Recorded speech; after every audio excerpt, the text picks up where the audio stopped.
نستعين على أمور الدنيا والدين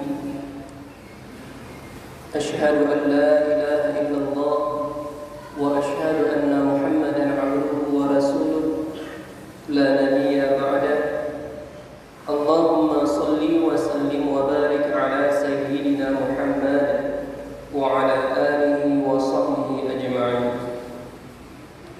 أما بعد فيا عباد الله اتقوا الله حق تقاته ولا تموتن إلا وأنتم مسلمون وقال الله تعالى في القرآن الكريم أعوذ بالله من الشيطان الرجيم بسم الله الرحمن الرحيم وأما الجدار فكان لغلامين يتيمين في المدينة وكان تحته كنز لهما وكان أبوهما صالحا فأراد ربك أن يبلغا أشدهما ويستخرجا كنزهما رحمة من ربك وما فعلته عن أمري ذلك تأويل ما لم تستطع عليه صبرا صدق الله العظيم.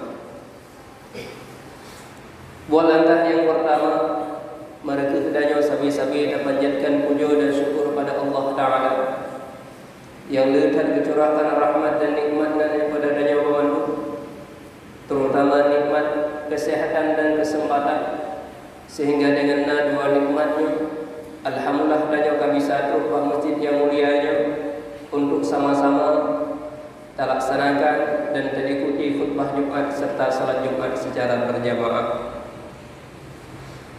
Kemudian dilihat nebaknya Allah selalu beriring dengan salut sabi-sabi dan kirimkan dan sanjung sajikan kepada Rasulullah sallallahu alaihi wasallam yang kagubah umat manusianya dari alam yang penuh dengan kejahilan ke alam yang penuh dengan terang benderangnya pengetahuan dan cahaya iman.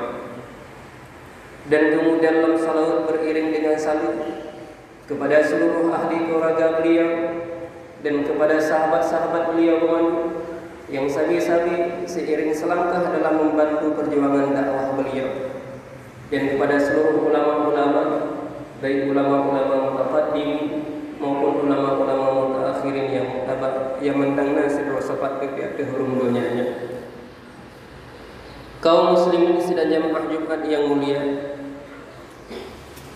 uro Jumat merupakan uro yang sangat mulia dan merupakan sayyidul ayyam, pangulenya segala uro di antara segala uro-uro yang selama 7 uro.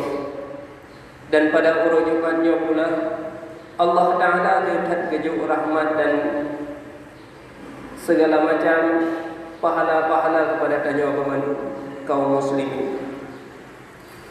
Dan di uro Jumatnya amalan-amalan tertentu yang sangat dianjurkan untuk tanya kerjakan, terutama bagi tanya olahraga menjelang pelaksanaan salat Jumat.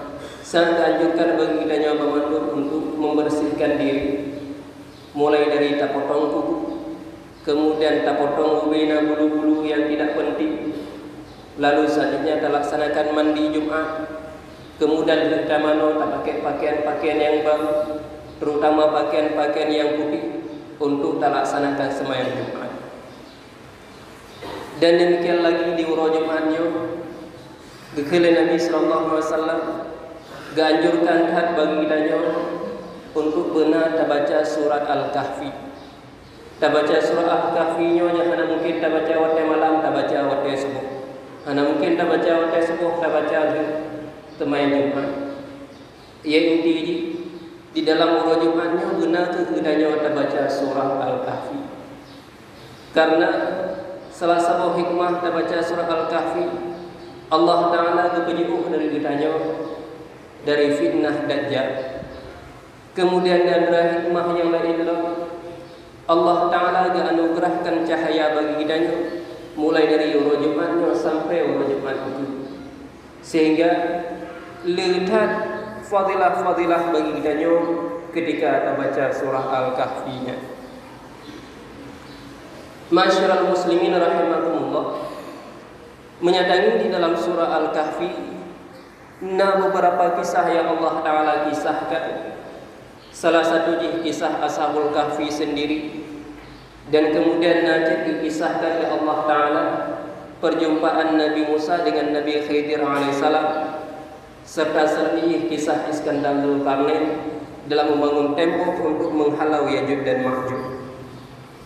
Namun pada kesempatan khutbah yang mulianya, mereka hendaknya dengan salah satu potong kisah, yaitu kisah perjumpaannya Nabi Musa alaihissalam dengan Nabi Khidir alaihissalam. Pada saat orangnya berdua berjumpa, heboh kejadian yang sangat aneh yang menurut Nabi Musa alaihissalam dilakukan oleh Nabi Khidir.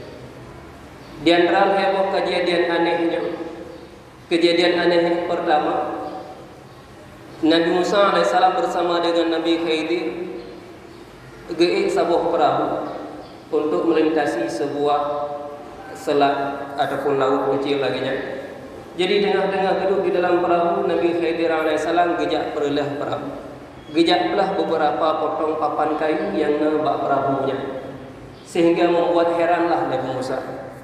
Wahai Khidir, nyonyam terderan gejak perlah kapalnya bisa-bisa dengan tenggelam paman. Gejauh oleh Khidir, habuno salah satu syarat dran nikah dan tuan, baik ni tanyang-tanyang pu yang lempubut, dran ni timak mantang pu yang ka lempubut. Sehingga Nabi Musa hana ruh tanyang li ge Indro. Ketika takluk di darat, gejak Nabi Musa bersama Khidir bak sabuh tempat, truklah bak sabuh gampung. Di gampungnya nagenging anak-anak mit sedang bermain-main bersama kawan-kawannya. Namun tiba-tiba Nabi Khidir langsung getut dia kuda, gepoh mati salah siro anak mit yang sedang bermain-mainnya. Habuna wadai dengar perahu, Nabi Musa tak cukup terkejut kerana Nabi Khidir gejak perlah perahu. Nyo menantuk lang gampung. Nabi Khidir tak gepoh lah mana gom. Mutamah berat aneh lembut Nabi Khidir. Sehingga Nabi Musa karena agaknya berat penasaran gitu macam belum. Nyo dan wahai Khidir, boh kepu ni japoh hanya banyaknya. Mudasa tanjih ngendra. Nyo tiba-tiba dan karena japoh mati dalam negara. Sehingga gejauh dalam Khidir menyadar mantang na rencana ikut dengan baiknya tanyang-tanyangnya apa yang kalian buku.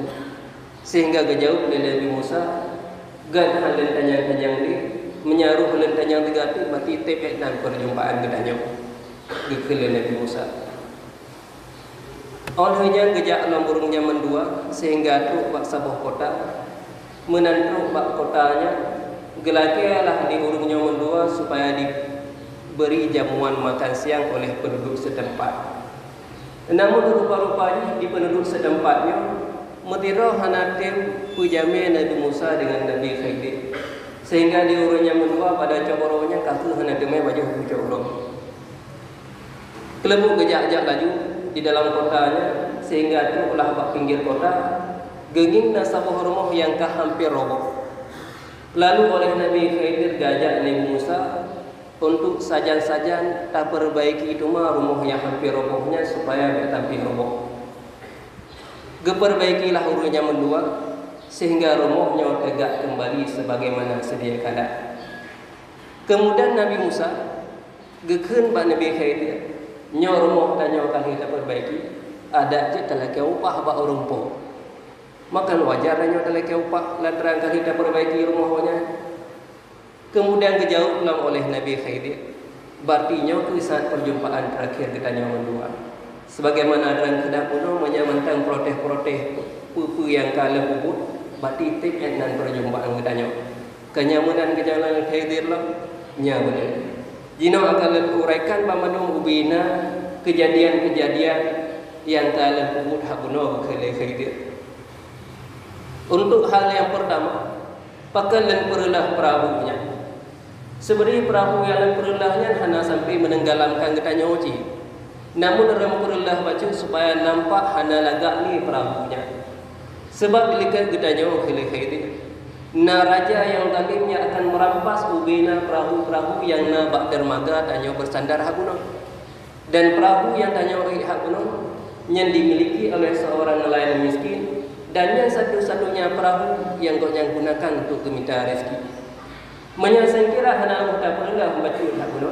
rajanya akan langsung dirampas perahu pokoknya. Kante maknya hanan demene kerja. Maka untuk menolak sebuah kejahatan yang besar, maka lembut sebuah kerusakan yang kecilnya.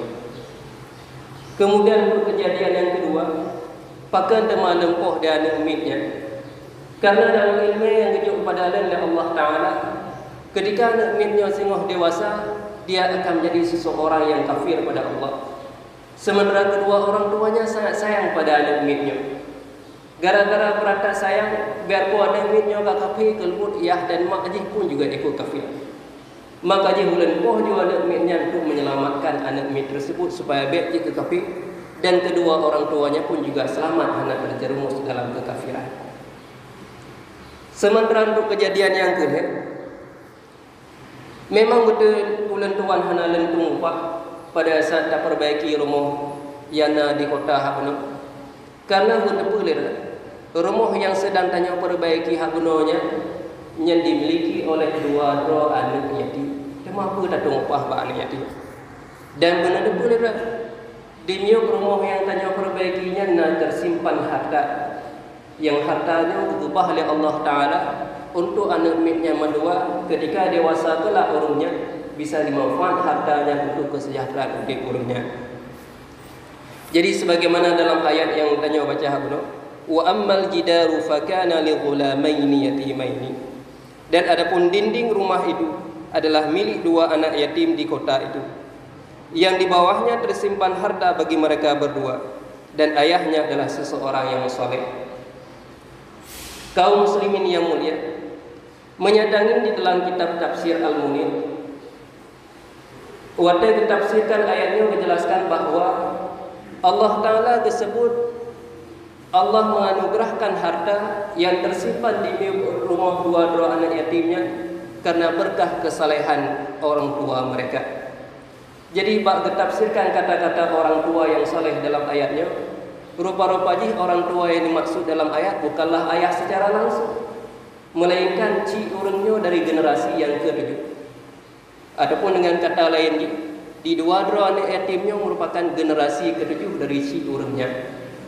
Dan berkah kesalahan ci urangnya jamu, Allah Ta'ala anugerahkan harta kepada dua anak yatimnya.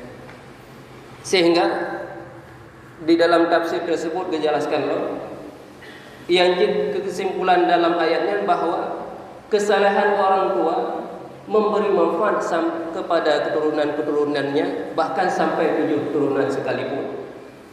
Sebagaimana anak yang saleh memberi manfaat bagi kedua orang tuanya, menanti orang tua yang saleh juga memberi manfaat bagi anak keturunannya, bahkan sampai 7 keturunan sekalipun. Sehingga ketika hanya mengharapkan anak yang saleh, maka otomatis gedanya sebagai orang tua juga mestilah menjadi orang tua yang saleh. Sebab gedanya sebagai orang tua kan tanya na ayah lau diwatuhnya, ayah danya juga menginginkan danya menjadi seorang yang saleh. Maka dengan berkah kesalehan orang tua memberi manfaat sampai keturunan-keturunannya, sampai 7 keturunan sekalipun. Sehingga mulai saatnya pun gedanya memandu tabenahi diri sendiri supaya semakin hari semakin menjadi jauh lebih baik. Menyabar-barakan tanya datang mayang 5 wate cuma datang mayang wajib biar mantap jino kaji datang mah guna sunat-sunat rawati. Menyabarkan karuh datang mayang da sunat-sunat rawati ada je datang mah sunat-sunat ialah ilmu lagi sunat duha maupun tahajud. Menyabarkan hantam tajak apa masjid untuk dilaksanakan sembahyang berjamaah, maka mulai jino tanya tak biasakan diri untuk selalu melaksanakan sembahyang secara berjamaah. Baik sampai gedanya lagi esat laju-laju dan semakin hari semakin beranjak naik, sementara ibadah tanya semakin biasa-biasa saja. Ketika umur bertambah, maka ingatlah selalu bahwa kubur pun juga semakin dekat pada gedanya. Sehingga persiapan yang paling penting adalah mempersiapkan amal sebaik-baik mungkin supaya gedanya tengok ketika kadawo bisa mendapatkan manfaat yang banyak. Semoga ayatnya bisa menjadi inspirasi bagi gedanya pemandu untuk semakin menjadi lebih baik, dan mudah-mudahan gedanya pemandu memperoleh manfaat, dan mudah-mudahan gedanya pemandu diberi rahmat dan nikmatnya oleh Allah Ta'ala. الحمد لله رب العالمين وبه نستعين على أمور الدنيا والدين أشهد أن لا إله إلا الله وأشهد أن محمدا عبده ورسوله لا نبي بعده اللهم صل وسلم وبارك على سيدنا محمد وعلى آله وصحبه أجمعين أما بعد فيا عباد الله اتقوا الله حق تقاته ولا تموتن إلا وأنتم مسلمون وقال الله تعالى في القرآن الكريم بسم الله الرحمن الرحيم وأما الجدار فكان لغلامين يتيمين في المدينة وكان تحته كنز لهما وكان أبوهما صالحا فأراد ربك أن يبلغا أشدهما ويستخرجا كنزهما رحمة من ربك وما فعلته عن أمري ذلك تأويل ما لم تستطع عليه صبرا صدق الله العظيم بارك الله لي ولكم في القرآن العظيم ونفعني وإياكم بما فيه من آية وذكر الحكيم وتقبل الله منا ومنكم تلاوته إنه هو السميع العليم.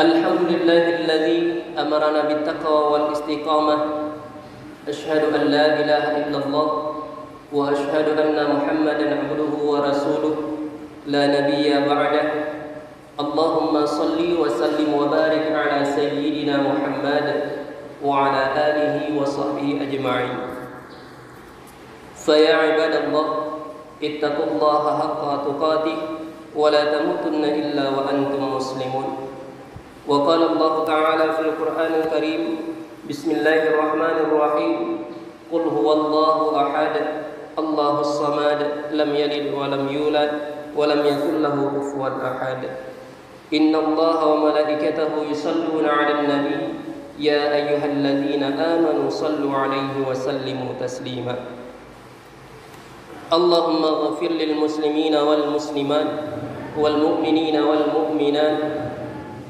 الأحياء منهم والأموات برحمتك يا أرحم الراحمين اللهم ادفع عنا الغلاء والبلاء أو الوباء والفحشاء والمنكر والشيوخ المختلفة والشدائد والميحان ما ظهر منها وما بطن من بلدنا هذا خاصة ومن بلدان المسلمين عامة إنك على كل شيء قدير عباد الله إن الله يأمر بالعدل والإحسان وإيتاء ذي القربى وينهى عن الفحشاء والمنكر والبغي يعظكم لعلكم تذكرون ولذكر الله أكبر